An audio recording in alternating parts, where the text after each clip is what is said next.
So as a beginning leather crafter, how do you ensure that you're compensated adequately for your labor and for your time?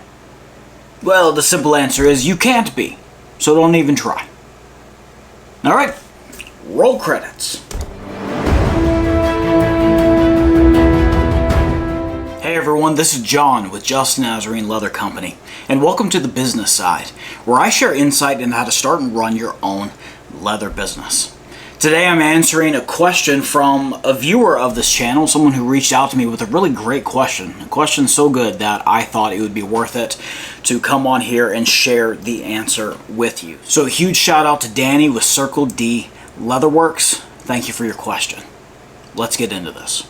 Alright, I'm going to be reading the email that I got with this question, and it specifically has to do with a spreadsheet that I made a few months back.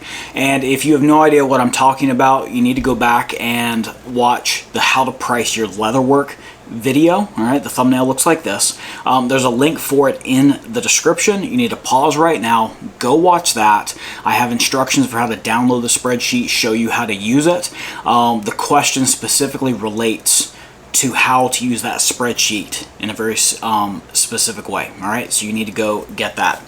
But Danny said that he saved my spreadsheet. He finds it very useful. I've got his email here. He said he started tinkering with it a bit, but has not fully dove into it just yet. My question is, how do I calculate my hourly cost to factor into the spreadsheet just starting out? I know it'll take me longer to do projects right now, but I can't pass my learning on to the customer in my price. Plus, my work starting out will not command the higher price it will once I'm more experienced. So how do I figure my time starting out? That's a great question. That's a great question. So I'm going to answer this in kind of three stages here. First, I'm going to share part of my story and where we came from, how I experienced this same concept, not with a spreadsheet, because I hadn't made the spreadsheet back when I got started in my business. But I'll share with you some of my experience there. We're then going to go to the spreadsheet itself, and I'm going to screen share, and I'm going to show you what to do. And then we'll finish up back in here talking more about mindset and how you can get to thinking about this entire question in a better way. All right, it's a great question. Stay tuned. Let's get started now. So let me share with you a bit of our story. I'll be sharing more, the more complete story of how we got started in a later business side video. But for now, for what's relevant to answering Danny's question, I'm going to read this from my email to try and keep it as brief as possible. I know that brevity isn't my strong suit, but here we go. Our business, Just Nazarene Leather Company, started in August 2020 after I secured my first retail contract with Self-Reliance Outfitters. I had no idea how to price my work or how to negotiate business deals. It was really the grace of God that we got that first contract. Like I said, I'll share more of those details when I tell my full story at a later time. Long story short, we were tasked with producing 50 leather belt pouches for 40% less than I initially wanted to wholesale them for. We used our personal savings to purchase our sewing machine, the Cobra Class 26 right there, because we knew we wouldn't get paid enough for our time if we hand-stitched the pouches. My wife and I worked evenings after our full-time jobs in the living room of our one-bedroom apartment for a whole month, manufacturing those first 50 pouches. All right. Even with the sewing machine, we still did not get properly compensated for our time because we were hand cutting everything. This was even back before I had a strap cutter to do my gusset, so I was literally tracing out a long rectangle and cutting long rectangle strips. Highly inefficient. All right. We were losing money on each and every pouch for the first little bit, but we were too ignorant to realize it at the time. Those first 50 pouches, check this, sold out in less than 24 hours. So we very quickly got another order. So we drained the rest of our savings and we got our clicker press and ordered custom dies. And so while we were waiting for those items to come in and to get manufactured for us, we had more pouches to make. So actually the next 100 pouches we produced by hand cutting, but we were able to sew them. All right. Since then, we have made over 1,000 of just that particular type of pouch. So we've gotten our reps in, all right? We've become pretty good at streamlining our process, and that's even getting our time down after we have the sewing machine, after we have the press. My press is over here on the side of my workbench. We still have streamlined that process even more. Now, with all the experience that we've gotten, start to finish, we can make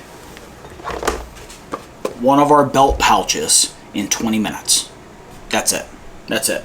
It is actually a faster production time per pouch to make 2 of these at a time than it is to make 1. All right. That sounds like another video. I'll have to talk about that, why it's cheaper per pouch to make 2 than it is to make just 1. But anyway, here we go.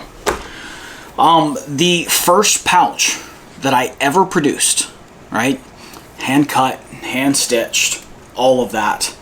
It took me nearly 5 hours. All right, this is a close approximation of that first pouch. This is one of the early ones I made. I actually no longer have the very first one that I made.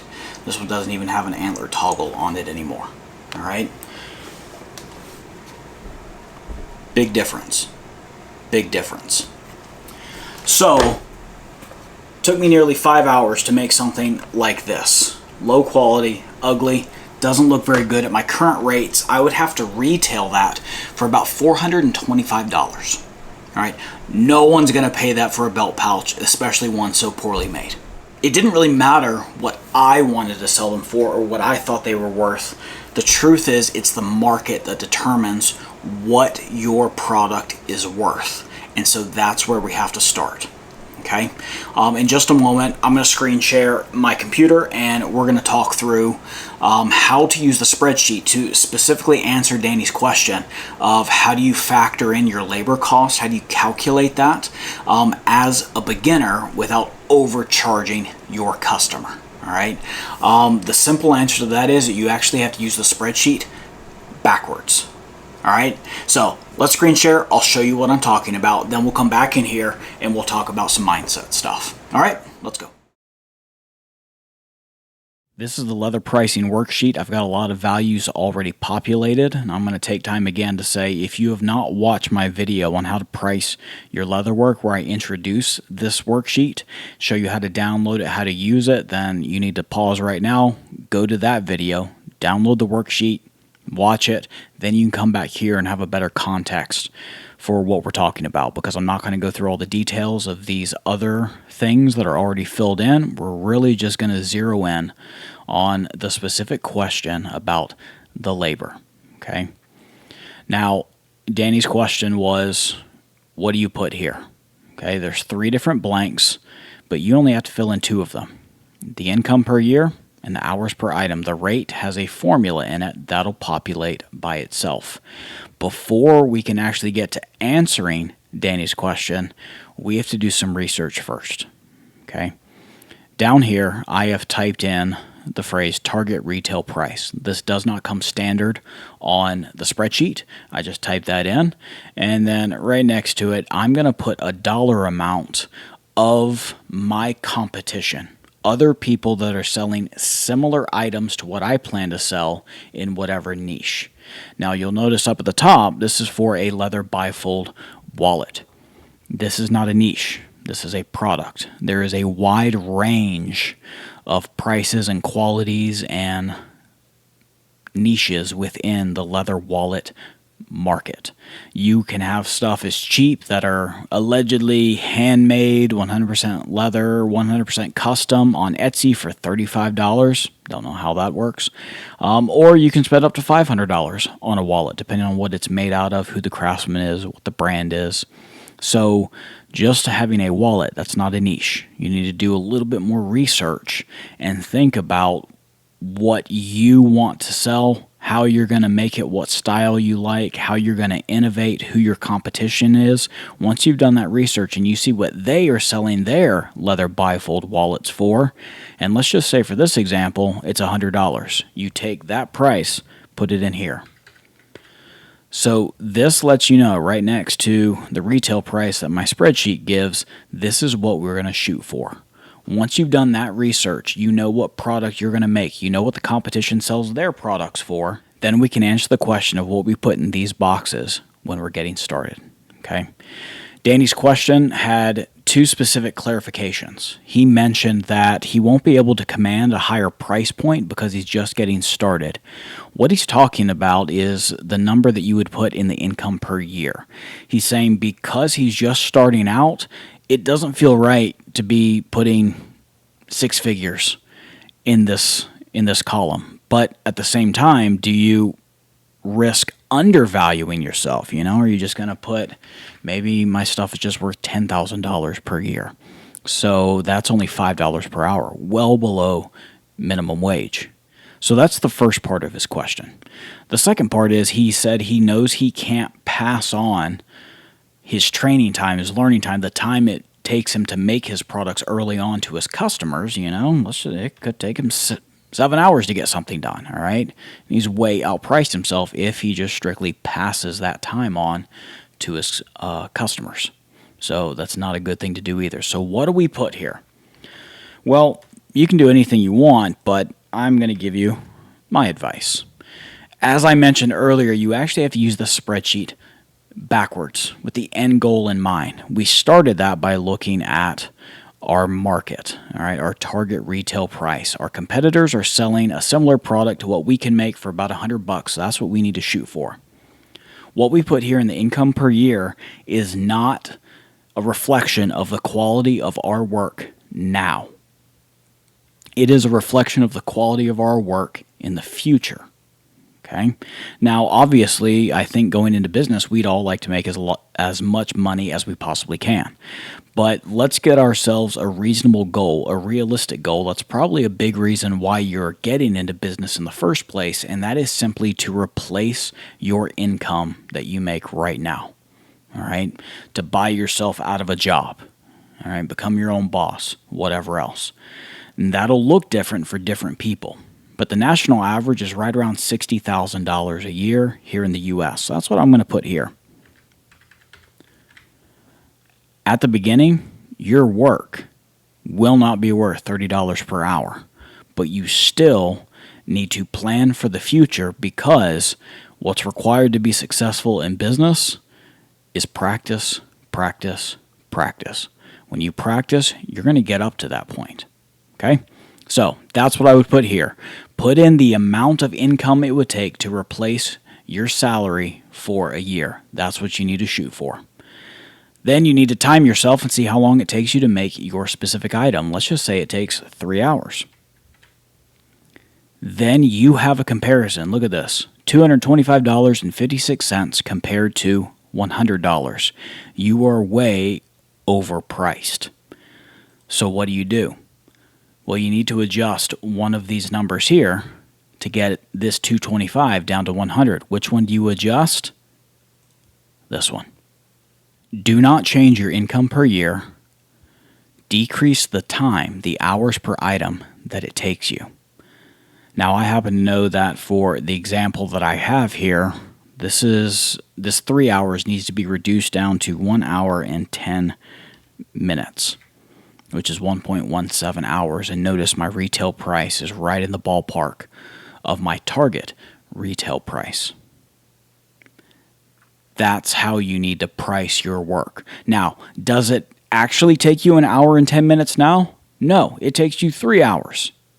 And so you will not be compensated properly for the time that it takes you at the beginning, and you need to be okay with that. In fact, what I'm going to share with you in a bit when we go back in the workshop is some of the mindset to change your thinking, because you cannot expect to be paid what you think you're worth or even what you want to be worth at the beginning. In fact, and this may shock a few of you, your pay for making this product at the beginning actually needs to be $0. That's right. I'll tell you why when we get back in the workshop, but I'm not quite done here. Let's look at this. This time, This time is your target to shoot for. You need to practice, practice, practice. You need to make as many items as you can with the leather that you bought, with the stain thread, the edge paint, whatever the original investment is to get the materials. Make as many of those wallets as you can, and then try to sell as many of them as you can.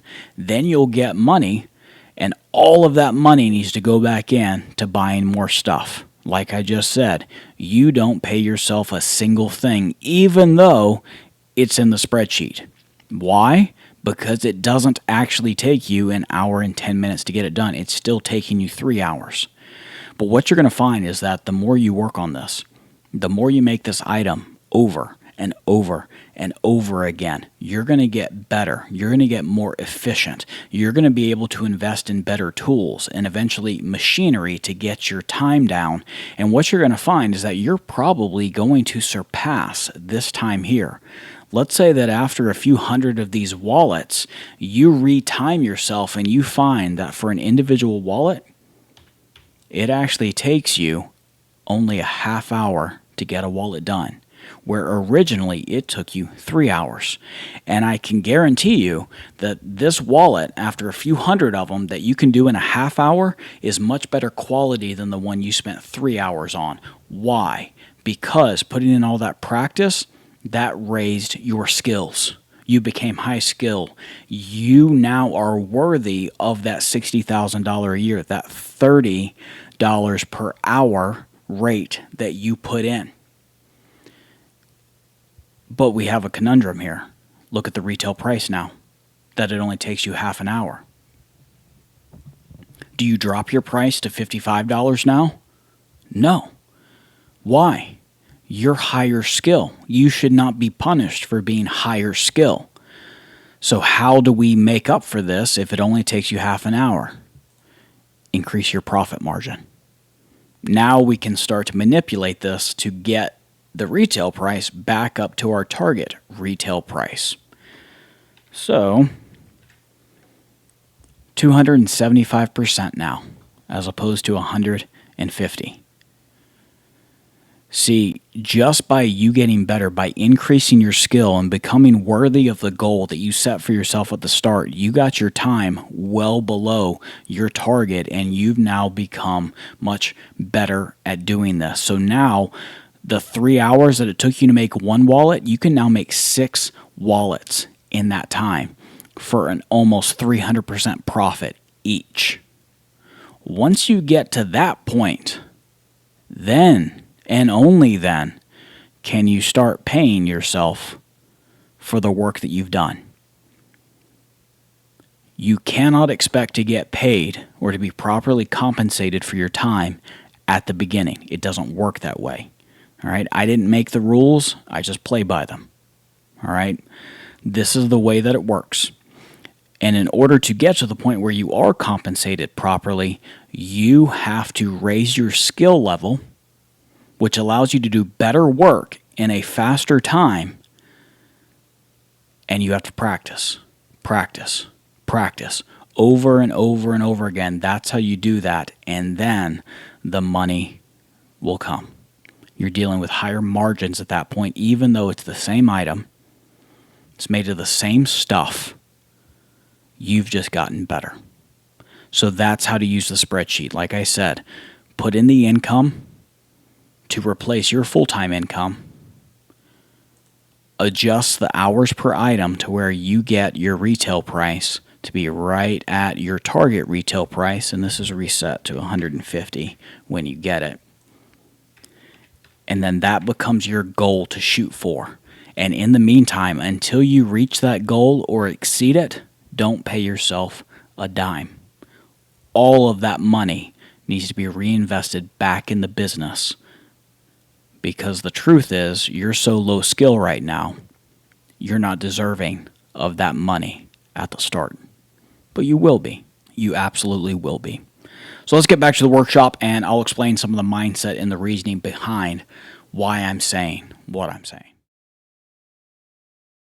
So what I said in the spreadsheet section, even though I told you what income to put in there, or what I would recommend that you put in there, your target time, how to find that. I did say that at the beginning, you shouldn't pay yourself a single cent. Your income should be $0. I'm not saying you enter $0 in the spreadsheet. No, do what I told you to do. But the reason why you don't pay yourself anything is because you're not actually worth $60,000 per year, right? Or $30 an hour with the level of your skill. You actually can't do that project in an hour and 10 minutes. So therefore, if you pay yourself the labor fee that's in there, I think it was $35.10. You pay that to yourself. That's like stealing from your business. You're not worthy of that. I'm not trying to be mean. I'm just telling you your skill level's not high enough. Your time isn't low enough. So until you can get to the point where what you are shooting for, what your goals are with the labor cost, is actually a reflection of the reality of your work, you don't deserve to pay yourself a single thing. All of that money needs to go back into the business. All right. This is part of the reason I recommend you don't quit your full-time job while you're building the business, because I do not recommend that you go borrow large sums of money and go into debt to do this. That's a good way to go broke, all right, and to stay broke.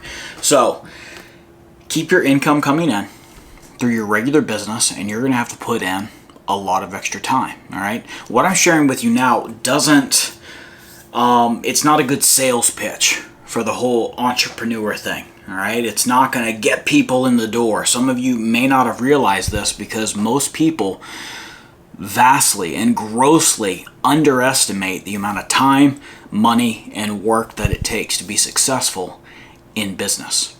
That's why I kept talking about the practice, the reps. That's the only way to increase your skill to get you to the point to where you are worthy of the price that you put into the spreadsheet and the time that you put into the spreadsheet. And if you don't like that, okay, maybe this whole entrepreneurial thing and business thing isn't for you, and that's okay. But for those of you who do want to give it a go, who haven't really thought about these type of things, you got to start to change your thinking about money and about the business that you're trying to build. So I'm going to recommend to you 2 books that I recommended to Danny when I responded to him with the email. And the first, to get your mind thinking about money in the right way, I would recommend, if you have not read Robert Kiyosaki's Rich Dad Poor Dad, that you read that. Lesson number 1 in here, that is Rich Dad taught him, was that rich people do not work for money. He goes on to say that their money works for them. All right. He says that poor and middle class people work for money. So if you're coming in with the mindset, I'm doing this, I have to get my salary to compensate me for my time, you're coming at this from the wrong perspective. You should not pay yourself a single thing from your startup leather business until you can get to the point where it replaces your full-time income. Minimum, all right? You should not. You should not, all right? It's my opinion. It's okay if you disagree with me. But you have to be okay with that. And so you've got to change your thinking about money and how your time and value is associated with the concept of money. And if you think about it, all the big businesses, all the startups that have made it big, names that you know, whether it's IBM, Apple, Microsoft, Amazon, whatever else, all the inventors, all the co-owners, co-founders, everything else, they did not clock in to an already successful job, and become the billionaires that they are today or are known by today. No, they put in hours of work, their own money, time that they were not getting paid for until they perfected their product or their process. Only after they worked did the money come in. Okay? So if you want to be successful, you have to imitate what successful people do, and that involves a lot of work. All right? So get this notion out of your head that you need to be paid or compensated for your time. No, you don't deserve anything. When you put in enough work and your skill is high enough and your quality is high enough to where people want to transact with you because they find value in what you have made, then you deserve the money. And that leads in. Notice I said customer value. The customer finds value in your product. Why are you going into business? So that you can make cash? Or are you going into business to offer a service or solve a problem that customers have? That's the only reason people trade their money for your product, is because you're adding value to them. You are providing a convenience, a service, or a product that they can't live without. If you go into business with this mindset, I've got to get what I'm owed, it's not going to work. So to change your mindset about business and how to build a successful business from the start, I recommend Michael Gerber's E-Myth Revisited. Okay? This will get you going down the path of building a successful business from the start. These books are kind of the flagship books by both of these authors, and they have both written many more books. These are just the starting point to get you started in the right direction. To sum up, Danny asked a great question, and thank you, Danny, so much for your question. I thought it was great. It got me thinking about things, and I hope that the answer in this video adds a lot of value to a lot of folks. So again, that is Danny with Circle D Leatherworks. All right, to recap, the way you use the labor section of the spreadsheet when you're starting out, okay? You need to put your income, the income per year, to replace your annual salary now. Then put in the time that it takes you to make your product, and then you'll be able to compare the retail price to what your target retail price is. Lower your time until those things are about the same. All right, that gives you a time to shoot for. All right, in our example, it was 3 hours that we had to lower down to 1 hour and 10 minutes. Then practice, practice, practice. Put in the reps, get better, increase your skill level, and that decreases your time and makes you worthy of that dollar amount that you put in there. That's when the money starts to come to you. You cannot expect to be compensated properly from the start, so don't even try. It was kind of a joke at the beginning of the video, but it's actually true. Don't try. Stop thinking that way. And if your reason for getting into business is to make a bunch of cash, you need to change the way you think. All right? So in the meantime, when you are increasing your skill, you need to be increasing your knowledge also. You need to be increasing your thinking. In order to build anything that is successful in this life, you need to build yourself first. All right? So, thank you so much for joining me in the workshop for another edition of The Business Side. I hope that it adds value to you, and thank you for stopping by. Have a good day. Bye.